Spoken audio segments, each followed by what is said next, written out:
I was in the insurance business, and I insured Sardi's restaurant. And naturally, with all the actors and actresses, I ran into a fellow who used to come in here all the time, Jack Kirkland, who wrote Tobacco Road. And he did Mandingo, and he was trying to get it on Broadway. And I saw it, and we decided to do Mandingo. And then we wound up with Dennis Hopper, Miss Hayward, who was Margaret Sullivan's daughter. We got great reviews. And after about a year, the newspapers went on strike. And I came up with the idea of doing a radio show from one of the bigger hotels. I had everybody there. John Wayne, Margaret Hamilton, any movie star that you could think of appeared on the radio show. And then I went to work for Astor Films, who just came out with La Dolce Vita. And sure enough, the thing got mobbed. Then I went to work for Eli Lando. He had a partner by the name of Herbert Steinmann, who eventually became my partner. And they did The Pawnbroker, Loves of a Blonde, all of which I worked on. After Landau, I became the head of public relations for the Rizzoli Company. And he had some great movies. He had Juliet of the Spirits by Fellini, Mondo Cane, Africa Addio. We went to Cannes during the Cannes Film Festival. I got hooked on Cannes. Herbert was there, and we'd go around looking for movies and stuff like that. In our travels, we bought a few of them. One of the big ones was Love and Anarchy. It was done by Lina Wertmuller, who wasn't known in this country. She had Giancarlo Giannini with her. It was obvious this was a great movie. Let's bring it to the United States and bring him to the United States. And sure enough, we did. We got every cover of every magazine possible. As a matter of fact, Lina and I correspond with each other on Facebook. Billy Silver Baxter. I usually stayed at the Majestic Bar, and I entertained there, and I used to give away silver dollars all the time. Is your silver dollar? Oh, thanks. People always loved them when they saw it. When they saw me, and it was only a silver dollar. They had a screening for Outrageous. I didn't like the movie, but I'm overhearing the critics talking to each other. Boy, what a great film. Back and forth. I said, where was I? Was I asleep? I said, there's got to be something to this. So I wound up, we got the film pretty cheap. It was an important film at the time, you know, went over big in New York, that's for sure. They had a little casino in the back of the hotel. So I'm with Mario Puzo. He's playing roulette, I'm playing blackjack. And I'm sitting next to a guy, his name was Richard Rubenstein. The dealer deals out the cards,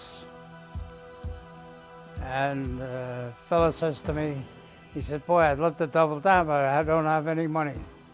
So I said, let me see your cards. He had 11, the dealer had a 6, which was a natural to beat the house. I gave it only one, paid me back, and then ran into him in the lobby of the hotel. He says, you know, I have a movie that we can't finish because we don't have enough money. So I said, well, when we get back to New York, you'll show it to us.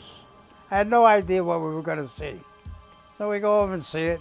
Movie starts. It's about zombies. Dawn of the Dead by George Romero.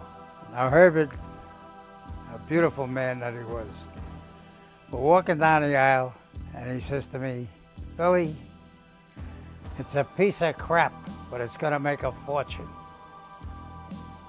I says, you're kidding. He says, no. He said, let's get together with this guy. So Herbert and I each put in $104,000. And then, of course, who figures? The thing is a tremendous hit. I'm still getting checks after 30-some years. It was a fluke. And I hate to tell you this, but I have yet to see the whole movie all the way through, because I close my eyes most of the movie, because zombies are not my thing. I'll probably wind up one. George Romero was one of the nicest guys. He was like a big teddy bear.